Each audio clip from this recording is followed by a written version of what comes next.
Hello and welcome to Sea Fox Tarot. This is Maddie with your daily reading for Thursday, March 4th, 2019.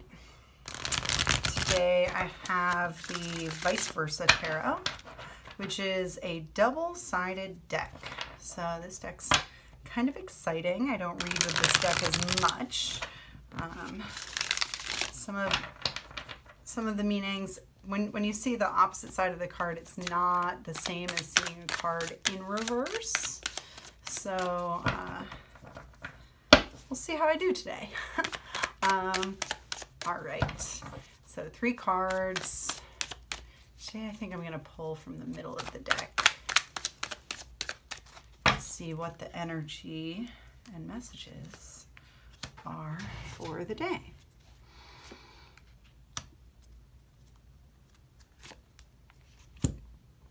Okay, so we've got 3 cards. We've got the 10th card of the Major Arcana, which is the Wheel. We have the Ace of Wands, and this is the back side of the Ace of Wands. And then we have the 4 of Cups. Okay. So I'll show you both sides of these cards. So we start with the Wheel, and the Wheel of Fortune, the 10th card of the Major Arcana. Oh, actually, I'm not sure which side is the front side here. I think this might be the front side and this might be the back side. Either way, so the Wheel of Fortune is about the cycles of life, right? Sometimes you're up, sometimes you're down, but the wheel of life is always spinning, always moving.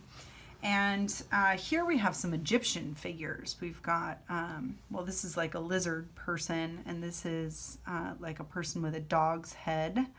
And this, I believe, is a sphinx here in the background. I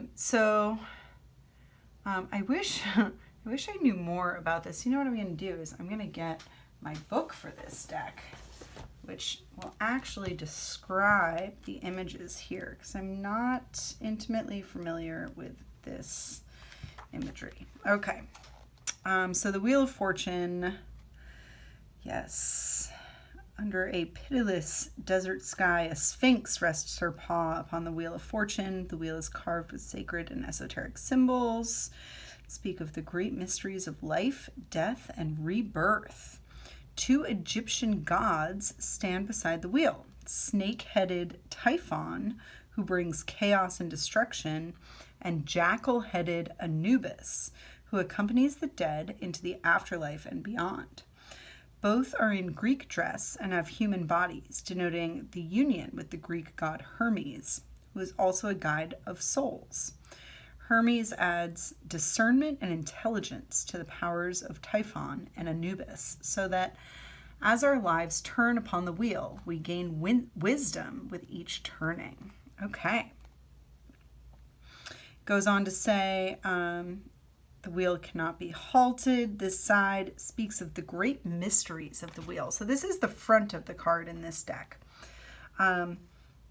And so this description is talking a lot about destiny and sort of the path of your life unfolding before you. Okay, next we have the Ace of Wands. And Ace of Wands, this is the front side, and this is the back side. And the Ace of Wands is all about the birth of a new idea, a new phase of your life, some new action, some new passion that you're taking. And here on this side, we've got the lightning striking through. And it struck this tree, and the tree is sort of bursting into flames back here. So wands do represent fire, and even though this looks like it has a little bit of a destructive force to it, oftentimes things need to come down before they can be rebuilt. What's old needs to be destroyed before you can start something new. So this is sort of like, it's actually really similar to the Wheel of Fortune here. We've got the god of destruction, death, and rebirth. And here we have destruction, death, and rebirth, right? We've got the destruction, we've got the the wand itself is actually a dead tree, right? Or a dead piece of tree, although it does have some living parts. And then the rebirth, I suppose, are the living parts coming off of there, and the new concept or new idea that's being born. Lastly, we have this Four of Cups.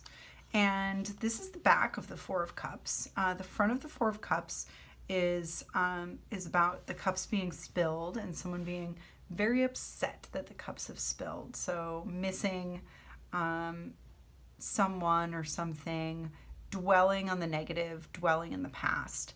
And typically when you see this, it's often portrayed as like a cloud or a hand coming out of the clouds and offering a cup to someone who doesn't want it.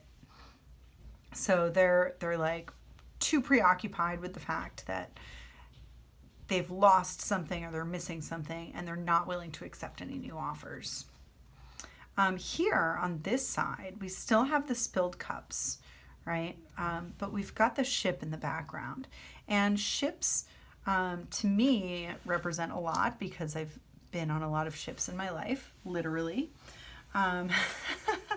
But they represent journey and travel and adventure, and ships coming in bring new gifts, new material goods, and new people with them, and ships leaving port set off on a new journey, a new stage of life.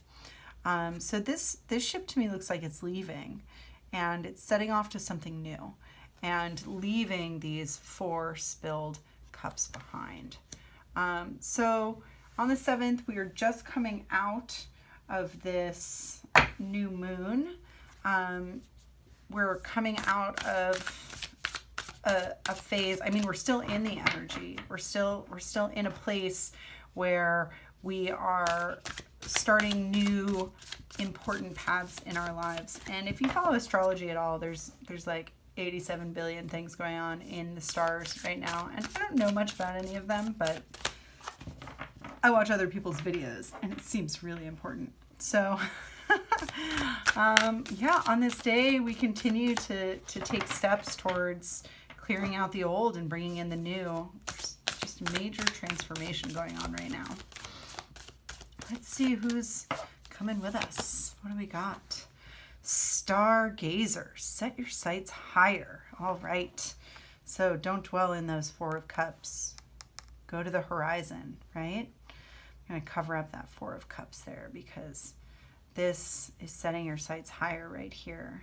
This is saying, I don't want that tree. I want the biggest tree that's ever been.